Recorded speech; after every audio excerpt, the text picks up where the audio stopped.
Aritmética, población y energía. Los fundamentos olvidados de la crisis energética.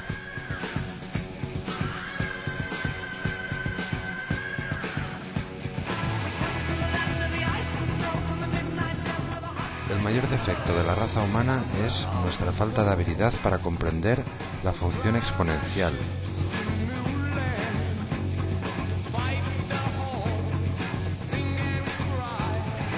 Hoy hablaremos de la aritmética del interés compuesto, de la inflación y del crecimiento continuo. Esta es la aritmética de la función exponencial.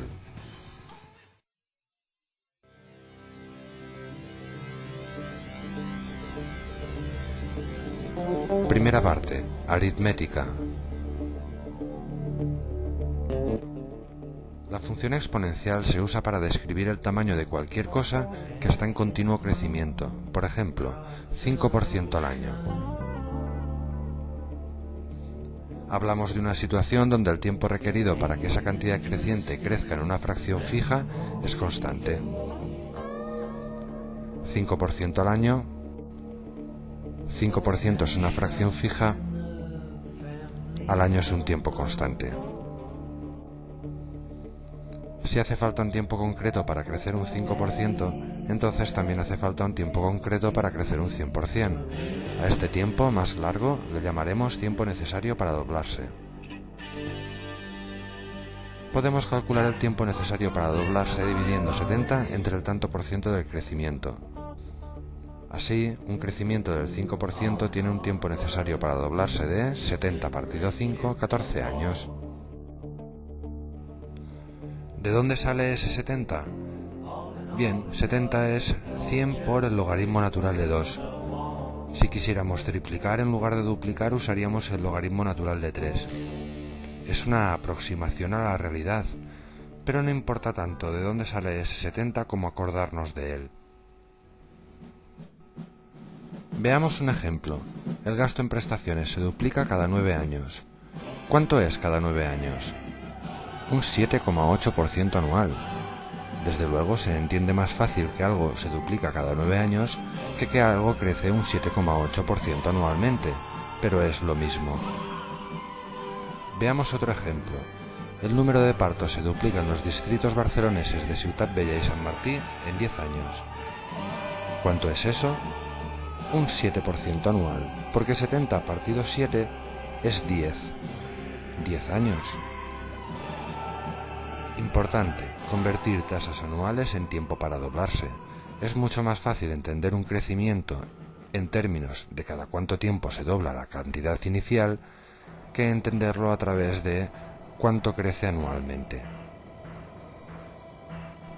Otro ejemplo. El coste de un ticket para todo el día para las pistas de esquí de Baqueira-Beret ha venido creciendo a alrededor de un 7% al año desde que abrió por primera vez en 1964, cuando valía 2,50 euros. Bueno, el equivalente en pesetas, claro. En 1964 valía 2,50 euros, pero como un 7% significa doblarse cada 10 años, en el 74 valía 5 euros, en el 84 10, en el 94 20 y hoy día vale unos 40 euros. Y si continúa así, en el 2014 valdrá 80, en el 24 160 y en el 34 unos 320 euros. Otro ejemplo, interés compuesto. Supongamos que deposito 1 euro en el banco a un interés anual del 7%. ¿Qué cantidad de dinero habrá en la cuenta al cabo de 300 años? Bien, 70 partido 7 es 10. 10 años que tarda la cantidad inicial en doblarse. Como en 300 años caben 10 años 30 veces, 1 euro se convierte en 2 multiplicado por sí mismo 30 veces.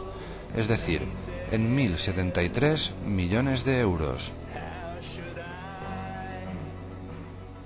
Eso nos daría un interés de 2,38 euros por segundo. Otro ejemplo. En 1626 Manhattan fue comprada a los nativos americanos por $24.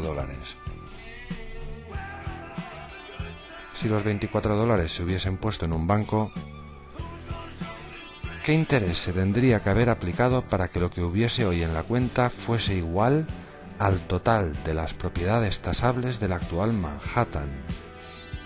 poco más de un 6% anualmente. Siempre que queramos plasmar un crecimiento continuo sobre una gráfica, nos encontraremos con algo parecido a lo que estamos viendo. Pues claro, lo que era 1 en un tiempo de doblarse se convierte en 2, luego en 4, en 8, en 16, 32, 64, luego en 128, 256, 512 y en 10 veces de doblarse, solo en 10 se convierte en 1024 veces lo que era 1. Claro, así nos saldríamos por el techo con la gráfica. Dice una leyenda que un brahman hindú inventó el juego del ajedrez y que le regaló el primer tablero a su rey. El rey, en agradecimiento, le dejó elegir un regalo y el brahman le pidió que le llenara un tablero de ajedrez de trigo de la siguiente manera, poniendo un grano de trigo en la primera casilla, 2 granos de trigo en la segunda, 4 en la tercera, y que fuera doblando la cantidad de granos de trigo a cada casilla hasta llegar a las 64 casillas que tiene el tablero de ajedrez. El rey pensó: ¿qué brahman más tonto? Podría haberme pedido cualquier cosa y me ha pedido solo trigo. Que le llenen el tablero. Bueno, ¿y cuánto es esa cantidad de trigo? Pues alrededor de 350 veces la producción anual de trigo de todo el planeta del año 2006. Probablemente más trigo del sembrado en toda la historia de la humanidad. Dice una versión de la leyenda que a medio tablero el rey mandó cortar la cabeza al brahman. A continuación veremos cómo el crecimiento en un tiempo necesario para doblarse es siempre mayor que todos los crecimientos anteriores juntos. Volvamos al tablero de ajedrez. Veamos que en la cuarta casilla había que poner 8 granos de trigo, cuando en las 3 casillas anteriores, sumadas todas ellas, solo había 7 granos de trigo. En la sexta casilla, por ejemplo, tenemos que poner 32 granos de trigo, pero en todas las casillas anteriores sumadas, solo había 31 granos de trigo.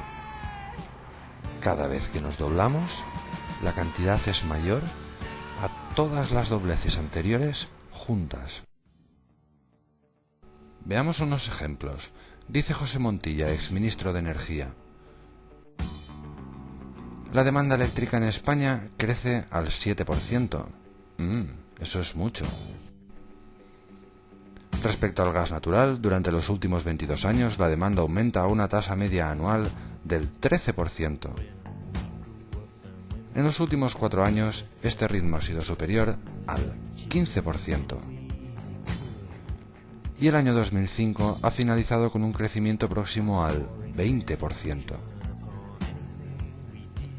Y otra más. En los últimos 20 años, el incremento de consumos de productos petrolíferos ha sido en España del 51%. Analicemos estas frases. La demanda eléctrica en España crece al 7%. La demanda eléctrica entonces en España se dobla cada 10 años, puesto que 70 partido 7 es 10. En 10 años consumimos más electricidad de la que había consumido nunca España entera desde que empezó a consumir electricidad, como en el tablero de ajedrez. Repasemos otro de los ejemplos. En los últimos 20 años el incremento de consumo de productos petrolíferos ha sido en España del 51%. Eso significa que España dobla el consumo de petróleos cada 27 años.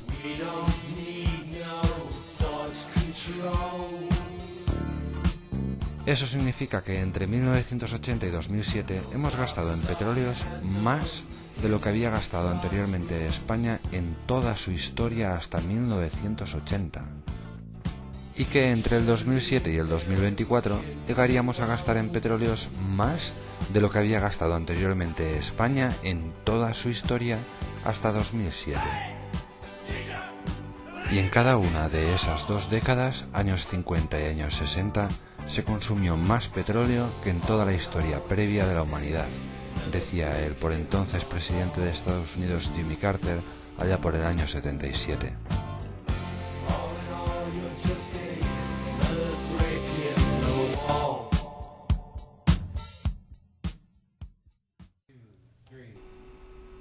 Segunda parte. Población. Veamos ahora el crecimiento continuo para 70 años, que es aproximadamente una vida humana. 70 partido 1% es 70 años, de manera que a un 1% le corresponde un factor de crecimiento de 2. Lo que hoy tiene un tamaño, en 70 años tendrá el doble de tamaño si crece a razón de un 1% anualmente. Si crece a razón de un 2% anualmente, se doblará 2 veces. Si tiene una tasa de crecimiento del 3%, se doblará 3 veces. Si algo crece un 4% a partir de hoy y durante 70 años, al cabo de ese tiempo su tamaño será 16 veces el actual. Habíamos visto el aspecto que ofrecía un gráfico de crecimiento exponencial, continuo. Este es el gráfico de crecimiento continuo para la ciudad de Torrent. En 1850 había unos 6.000 habitantes. En 1900, al cabo de 50 años, había unos 8.000. Al cabo de otros 50 años había casi 16.000 habitantes. Y al cabo de otros 50, 65.000. Eso significa que la población de Torrent se dobló cada 30 años en los últimos 100. Si la tendencia continúa, cuando los torrentinos nacidos este año cumplan 70 años, en Torrent vivirán unas 400.000 personas. Y en su comarca, donde hoy en día vive 1,5 millones de personas, vivirían 7,5 millones, que es más o menos la población de París, solo que París tiene 2.700 kilómetros cuadrados y Lorca solamente 600. Veamos un ejemplo a nivel global. El 7 de julio de 1986, las noticias publicaban que la población de la Tierra había alcanzado la cifra de 5.000 millones de habitantes, con una tasa de crecimiento del 1,7% al año. 1,7% al año. Eso parece muy poco. No puede hacer ningún mal un 1,7% al año, ¿no? Bien, eso significa que el tiempo necesario para doblarse es 70 partido 1,7, 41 años. En solamente 41 años seríamos el doble, y en 41 años más, 4 veces esa cantidad de 5.000 millones de habitantes. Eso significa que a un ritmo de crecimiento del 1,7%, la población mundial se incrementaría hasta una densidad de una persona por metro cuadrado en la superficie de la Tierra en solamente 600 años. Y que la masa de la población igualaría a la masa del planeta Tierra en solamente 1.800 años. Eso nos llevaría a imposibles como que la producción mundial de comida debería triplicarse en 40 años para satisfacer las necesidades de una población estimada en 9.000 millones de personas, nos alertan unos científicos. Había una viñeta donde se veía a toda la población mundial, cada persona en un metro cuadrado. En esa viñeta una persona le decía a otra: «Disculpe, caballero, estoy en disposición de hacerle una muy buena oferta por su metro cuadrado». Bien, ¿y qué hacemos respecto a la población mundial? Lo lógico sería hacer una tabla con 2 listas. En la lista de la izquierda, por ejemplo, poner qué cosas favorecen que haya crecimiento demográfico. Y en la lista de la derecha, qué cosas favorecen que haya decrecimiento demográfico. Rápidamente nos daríamos cuenta que la lista de la izquierda nos gusta más y que la lista de la derecha no nos gusta gran cosa. Veamos. Políticas de apoyo a la maternidad. Eso favorece el crecimiento demográfico. Que haya inmigración a nivel local favorece que haya el crecimiento demográfico. A nivel global no afecta, pero a nivel local sí. Medicina, salud pública, sanidad, todas ellas afectan a la esperanza de vida, lo cual redunda en un crecimiento demográfico. Paz, ley y orden, menos gente muriendo. Agricultura tecnificada, eso favorece que haya más alimentos disponibles para la población, por lo cual la población puede crecer. Prevención de accidentes. Que nos obliguen a llevar el cinturón y a no pasar de 120 salva muchas vidas. Todas las opciones de la lista de la izquierda empeoran el problema, pero son agradables. Veamos ahora la otra parte de la lista. Los métodos contraceptivos, el aborto, que las familias sean pequeñas, todo ello ayuda al decrecimiento demográfico, pero no son medidas muy populares. Detener la inmigración. A nivel global no ayuda, pero a nivel local sí. Pero claro, tampoco es una medida muy popular. ¿Alguien promueve que haya enfermedades? ¿O que haya guerra? ¿O que haya asesinatos y violencia? ¿A alguien le gustan las hambrunas? ¿Los accidentes? ¿O la contaminación y la polución? No, a nadie le gustan estas opciones. Pero sí, solucionan el problema del crecimiento demográfico. ¿Y la educación? ¿Qué hacemos con la educación? ¿Lo ponemos en la lista de la izquierda o de la derecha? Visto lo visto, aún nos queda un buen tramo de educación para poderlo poner en la lista de la derecha. Pero en realidad, no hace falta elegir ni de la lista de la derecha ni de la lista de la izquierda. No tenemos por qué elegir. No hace falta. La naturaleza elegirá por nosotros en el momento que ella estime más adecuado la opción que ella estime más adecuada y la aplicará sobre quien le convenga y cuando le convenga, donde le convenga. Nosotros no tenemos por qué hacer nada. O podemos ejercer la única opción que nos queda, que es elegir primero de la lista de la derecha. Juntarnos todos, estudiar la situación, hacer la lista de la derecha, todo lo larga que sepamos, y entonces, entre todos, elegir la opción que más conveniente creamos que es, antes de que la naturaleza elija por nosotros la opción más desagradable. Es posible seguir construyendo sin destruir el planeta, nos dice Acciona. Pues yo digo que no han sacado la calculadora.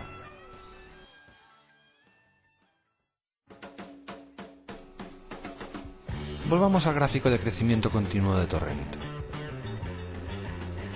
La población en el año 2001, que era donde terminaba la gráfica, era de 65.500 personas. Pero la población del año 2005 era de 72.600 personas.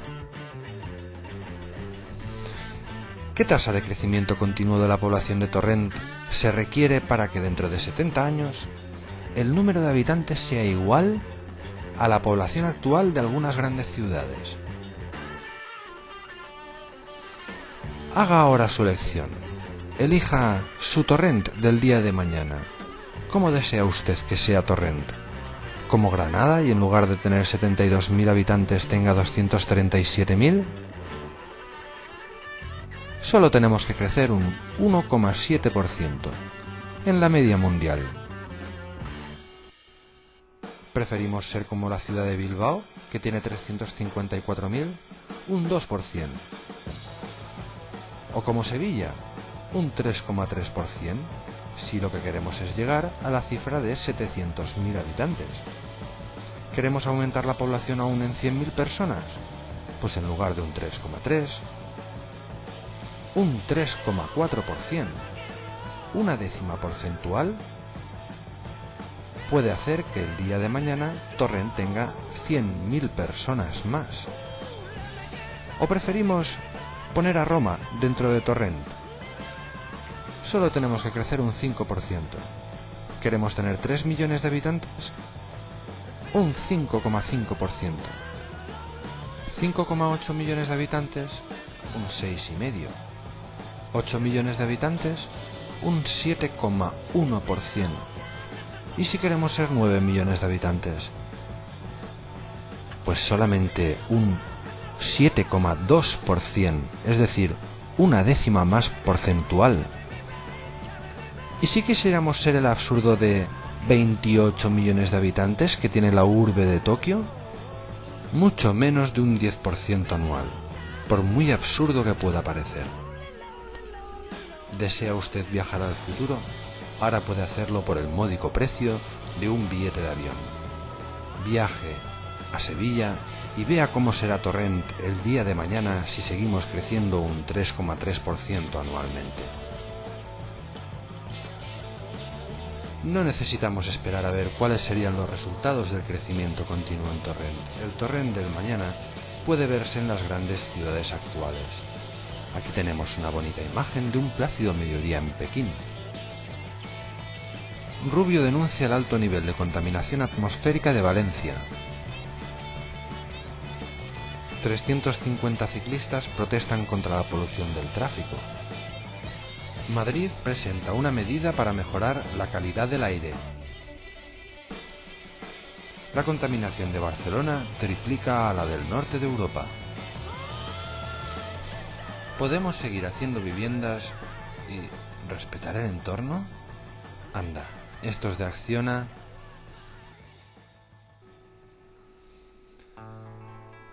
Todos sabemos que las bacterias se reproducen duplicándose. Donde hay una bacteria, al cabo de un rato hay dos. Donde hay dos, al cabo de un rato hay 4, 8, 16. Imaginemos por un momento bacterias creciendo continuamente en una botella. Imaginemos que se doblan en número cada minuto. Imaginemos también que a las 11 hay una sola bacteria en la botella y que a las 12, una hora después, la botella está completamente llena.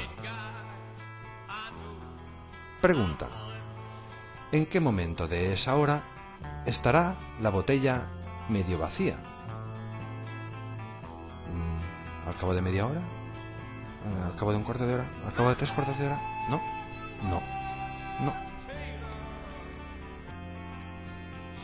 Un minuto antes de las 12. Un minuto antes de las 12 la botella está a medias y al cabo de un minuto se ha doblado la cantidad de bacterias que hay y donde había media botella hay una botella entera. Un minuto antes de las 12. Otra pregunta: si fueras una bacteria cualquiera de la botella, ¿a qué hora te darías cuenta de que te estás quedando sin espacio? Veamos. A las 12 la botella está llena. Un minuto antes la botella está a medias. Aún un minuto antes la botella está a un cuarto. Y un minuto antes a un octavo. A un 16avo. A las 11:55, cuando la botella está un 3% lleno y un 97% vacía, ¿nos daríamos cuenta de que nos estamos quedando sin espacio? Si en Torrent hay 15 partes sin urbanizar por una urbanizada, ¿qué hora es en Torrent? Faltan 4 minutos para las 12. Faltan 4 minutos para que la carroza se convierta en calabaza. Supongamos que a las 11:58 algunas de las bacterias adivinan que pronto se van a quedar sin ningún sitio. Salen de la botella al espacio exterior y se lanzan a una gran búsqueda en pos de alguna nueva botella. Navegan mares, cruzan continentes, llegan al Polo Sur y encuentran... ¿una botella? No. 3 nuevas botellas. Eso es un colosal hallazgo. Ellos acaban de cuadruplicar los recursos conocidos. Pregunta: ¿cuánto tiempo se podrá seguir dando el crecimiento continuo como resultado del hallazgo de 3 nuevas botellas? Bien, veámoslo. A las 11:59 la primera botella estaba medio vacía. A las 12, puesto que se habían doblado las bacterias en un minuto, la botella ya estaba llena. A las 12 y un minuto, 2 botellas están llenas. Y a las 12 y 2 minutos, las 4 botellas están llenas.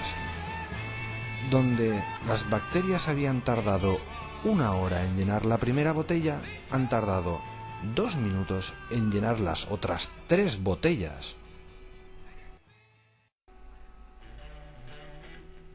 El PSOE mantiene un modelo de crecimiento urbanístico sostenible y respetuoso con el medio ambiente, dice el secretario general de este partido de Motril.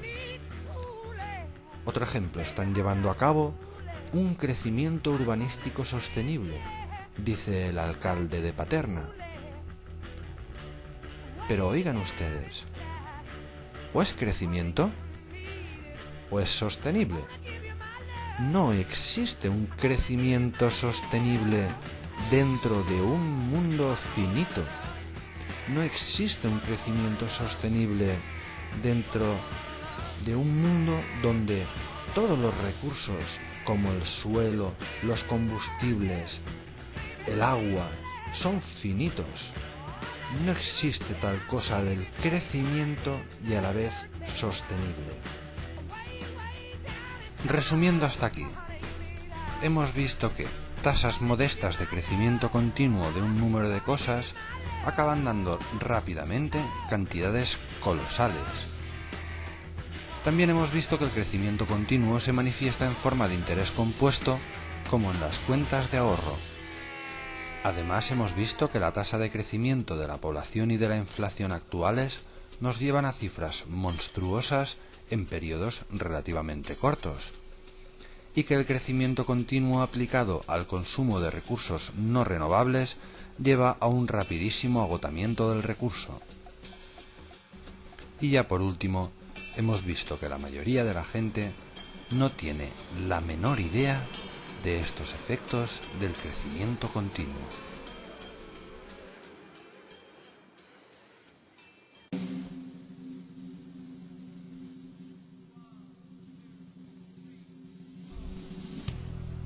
Tercera parte, la crisis energética.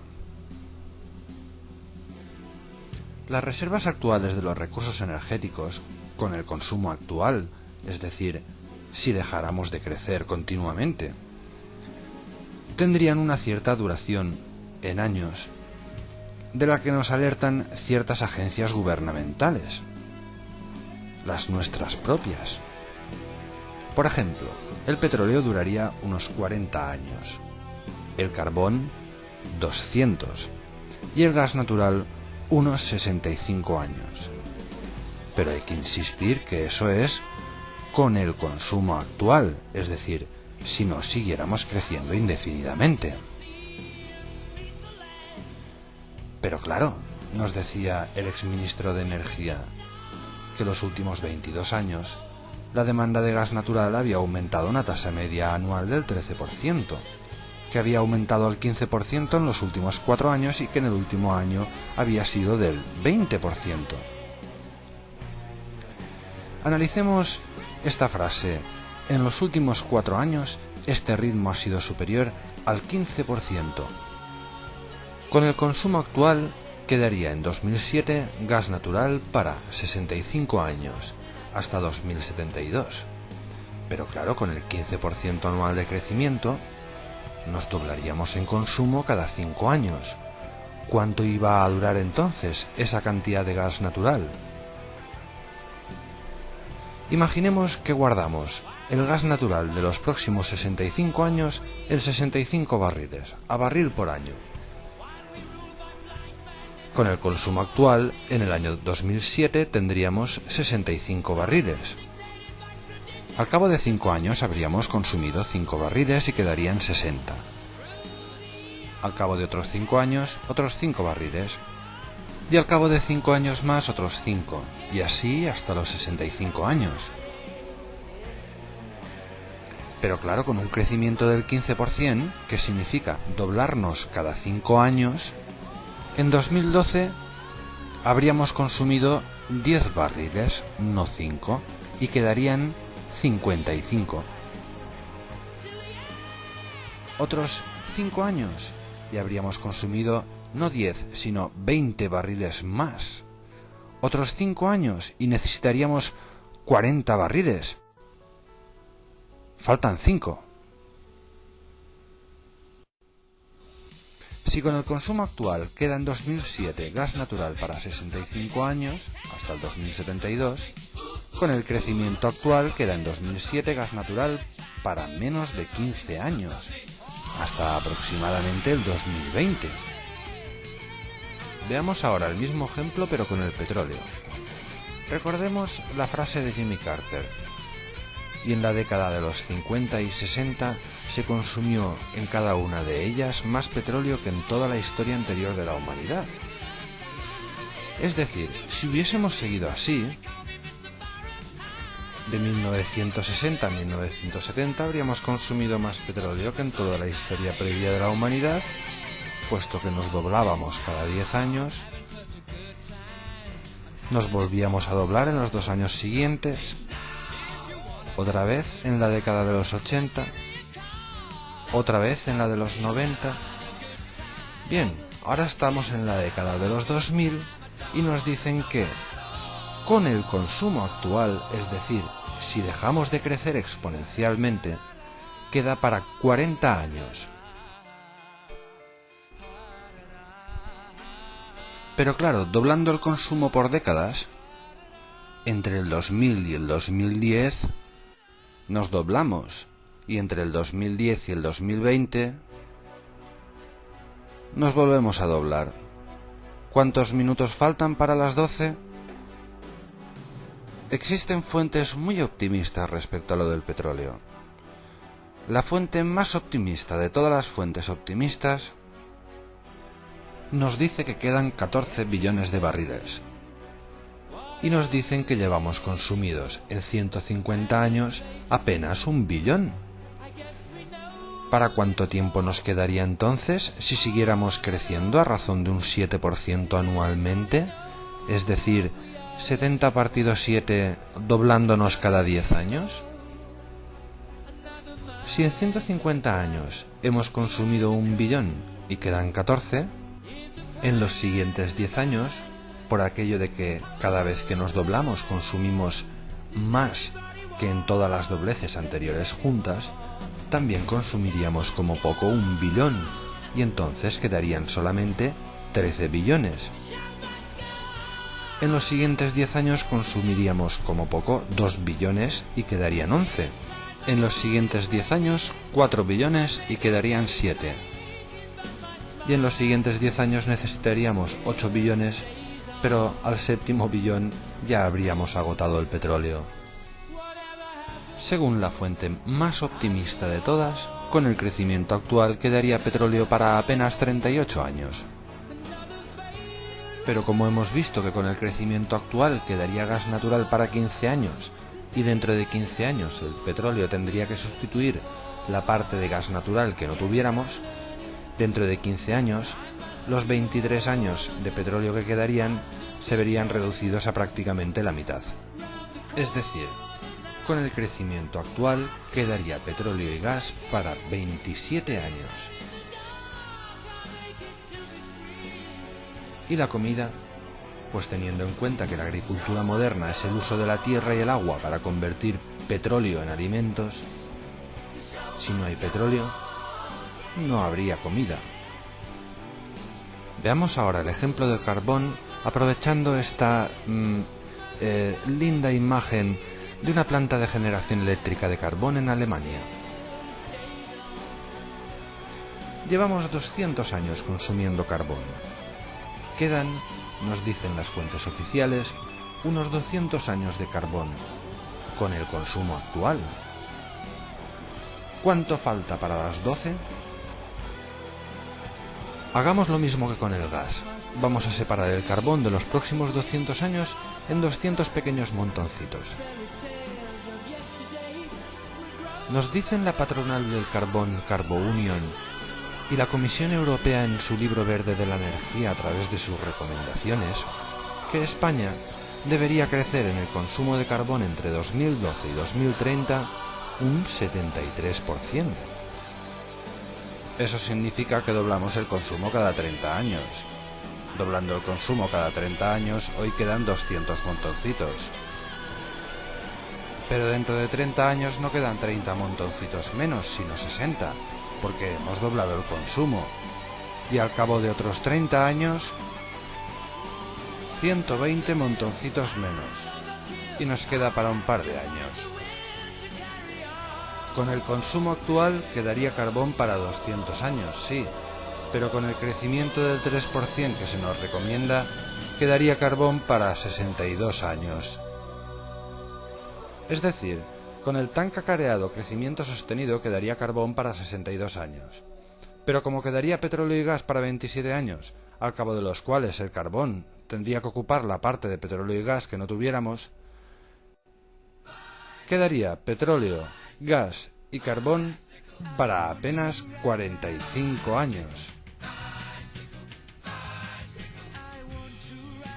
¿Es eso un crecimiento sostenible en el tiempo? ¿Apenas 30 años? No, no lo es.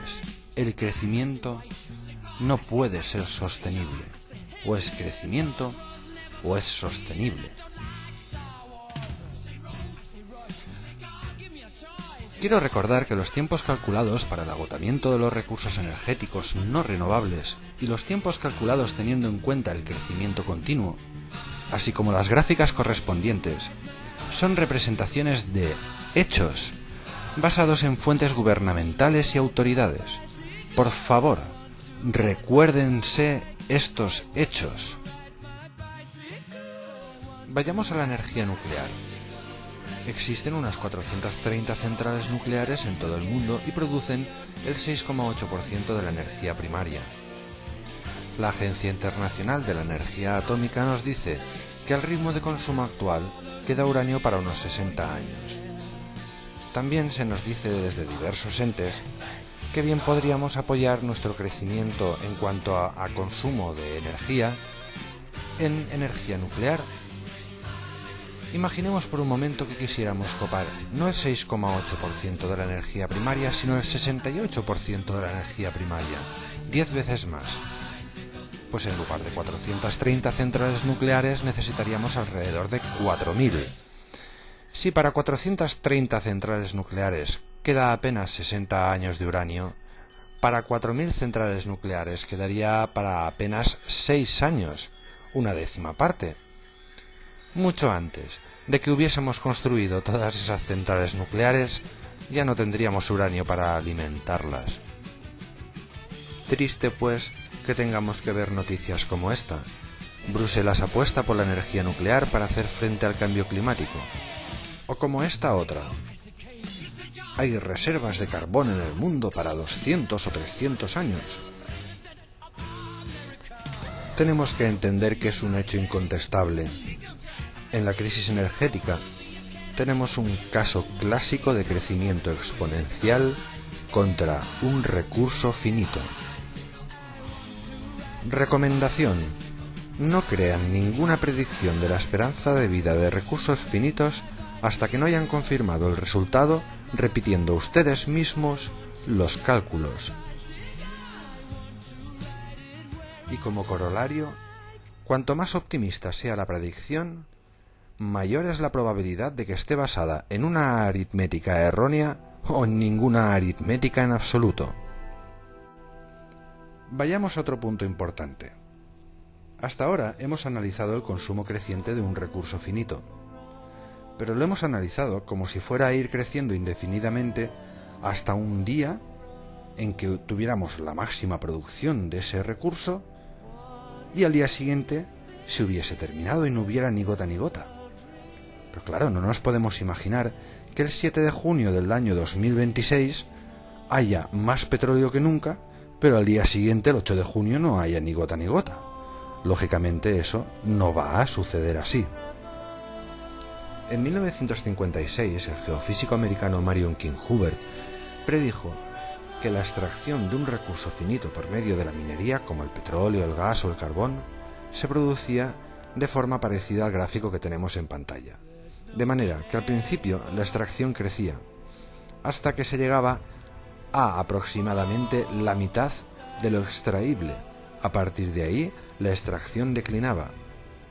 En el 56 predijo que alrededor de los años 70 Estados Unidos llegaría a su cenit particular y que a partir de entonces ya se invirtiera dinero, ya se desarrollara tecnología, la extracción declinaría. Eso sucedió así. En 1970, Estados Unidos efectivamente llegó a su cenit. Desde entonces, Estados Unidos nunca ha vuelto a producir tanto como antes.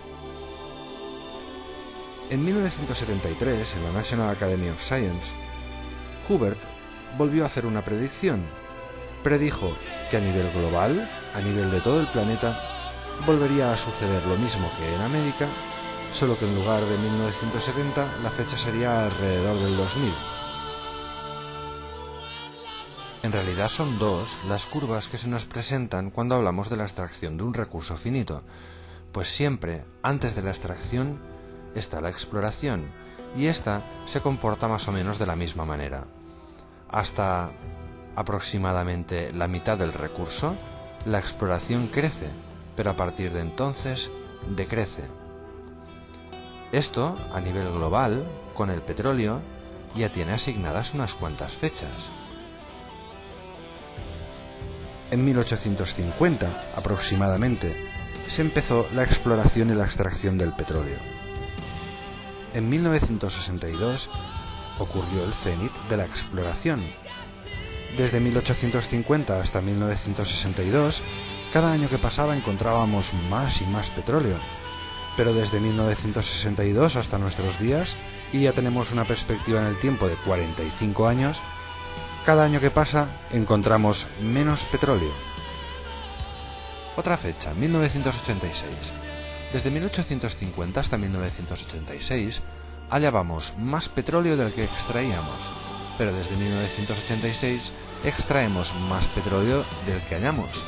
Eso significa que las reservas cada vez menguan más.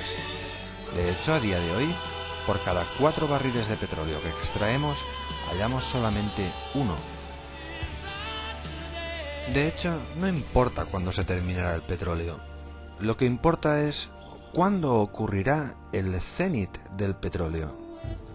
Cuando, en lugar de crecer en la extracción de petróleo, no tendremos más remedio que reducir en su consumo, porque la extracción decaerá hagamos lo que hagamos. No importa cuándo se terminará el petróleo, entre otras cosas porque el petróleo no se acabará jamás.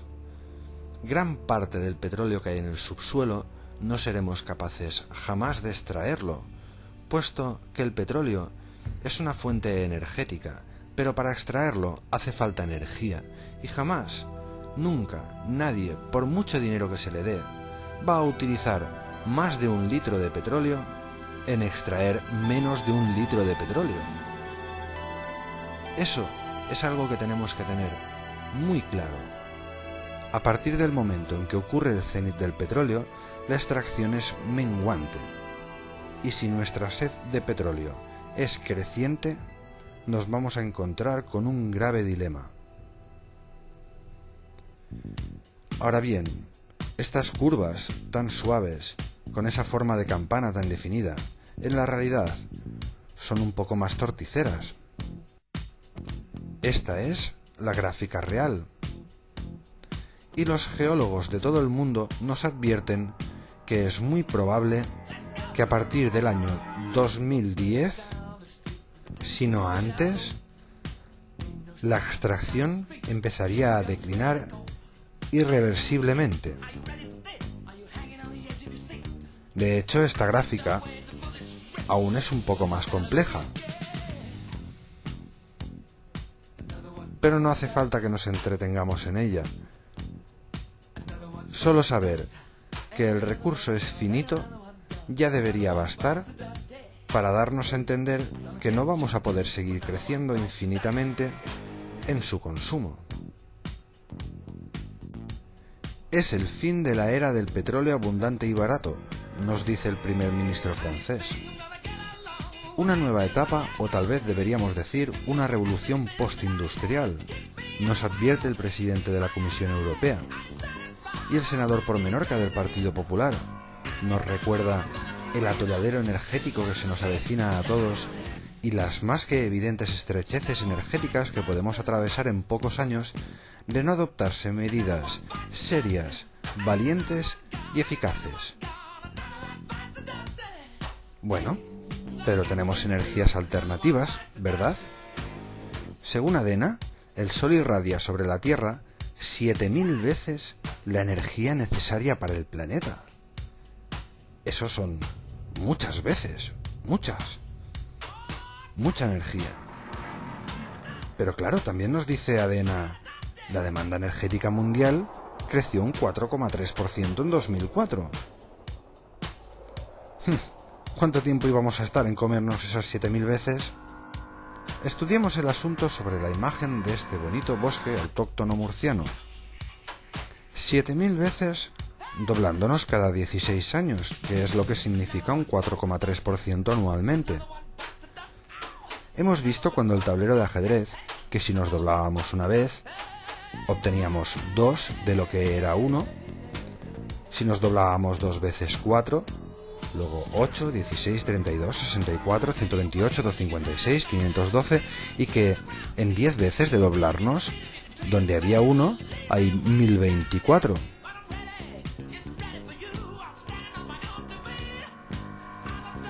Si nos doblamos una vez más, hay 2048. Una vez más, 4096. Y en 13 veces de doblarnos, lo que era 1 es más de 8000 veces, y ya nos hemos pasado las 7000.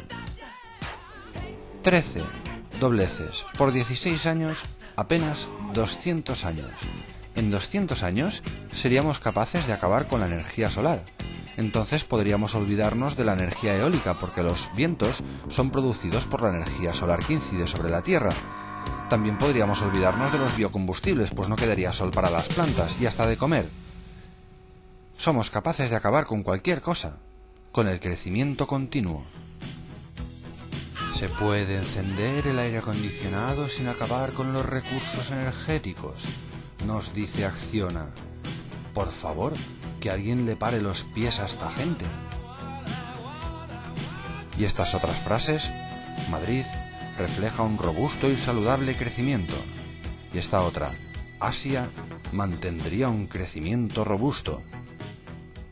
Pero vamos a ver, yo nunca le he oído a un médico decirle a su paciente: usted disfruta un robusto y saludable cáncer. Es ridículo. Teorema tétrico, de Kenneth Boulding. Si la consecuencia última del crecimiento de la población es la miseria, entonces la población crecerá hasta que la miseria sea suficiente para parar el crecimiento. Razonable. También hay una variante ligeramente optimista del teorema tétrico. Si hay alguna otra cosa que no sea miseria y muerte que pueda poner freno a una población creciente, entonces esa población no tiene por qué crecer hasta encontrar miseria y muerte y podría ser próspera de manera estable. Isaac Asimov solía contar lo que él llamaba la metáfora del cuarto de baño. Si dos personas viven en un apartamento y hay 2 cuartos de baño, entonces los dos tienen libertad para usar el cuarto de baño cuantas veces quieran y pueden estar en el cuarto de baño todo el tiempo que deseen y para lo que deseen usarlo. Y todo el mundo cree en el derecho a cuarto de baño y en la libertad a usarlo cuando le apetezca. Nadie está en contra de eso. Todos creemos que debería estar hasta en la Constitución. Pero si hay 22 personas en el apartamento y solamente 2 cuartos de baño, no importa cuánto crea la gente en la libertad y el derecho a cuarto de baño, porque tales cosas no existen. Entonces hay que establecer turno para cada persona para usar el cuarto de baño. Se tiene que establecer normas como que no puedes usarlo para cortarte las uñas, solo para las necesidades y ducharte, lo que tendrás que hacer en poco tiempo, tienes que golpear la puerta para entrar, aún no estás listo, y así. De la misma manera, la democracia no sobrevive cuando hay superpoblación. La dignidad humana no puede sobrevivir a ello. La comodidad y la decencia no pueden sobrevivir a ello. A medida que crece la población planetaria, el valor de una vida no solamente declina, sino que al final desaparece. Ya no importa si alguien muere. Cuanta más gente hay, menos importa cada individuo. Estamos ética y moralmente obligados a reconocer que el crecimiento en el uso de recursos de cada individuo de una población también en crecimiento es la causa principal de todas las crisis ambientales y de recursos que sufrimos a día de hoy. Podemos seguir creciendo en población indefinidamente y no tendremos más remedio que ir disminuyendo indefinidamente los recursos por persona que haya hasta que seamos muchos y nadie tenga prácticamente nada. También podemos decrecer en población indefinidamente para poder disponer de cada vez más recursos por persona hasta que solo quede uno y lo tenga todo. También es ridículo. Y por último, podemos estabilizar la población y el consumo de recursos por habitante en el nivel que nosotros mismos decidamos. Y claro, dejar de usar cualquier recurso a niveles que lo hagan agotable. ¿No es esta la opción más razonable de todas? Los hechos, decía Aldous Huxley, no dejan de existir porque sean ignorados. Y aún así se podría añadir, ni porque sean negados. Las cosas que les he contado no son predicciones del futuro. Solo reporto hechos y el resultado de una muy simple aritmética. Y hago esto con la confianza de que estos hechos, esta aritmética y nuestro entendimiento de ellos jugarán un papel primordial cuando perfilemos nuestro futuro. El mayor defecto de la raza humana, decíamos al principio, es nuestra falta de habilidad para comprender la función exponencial.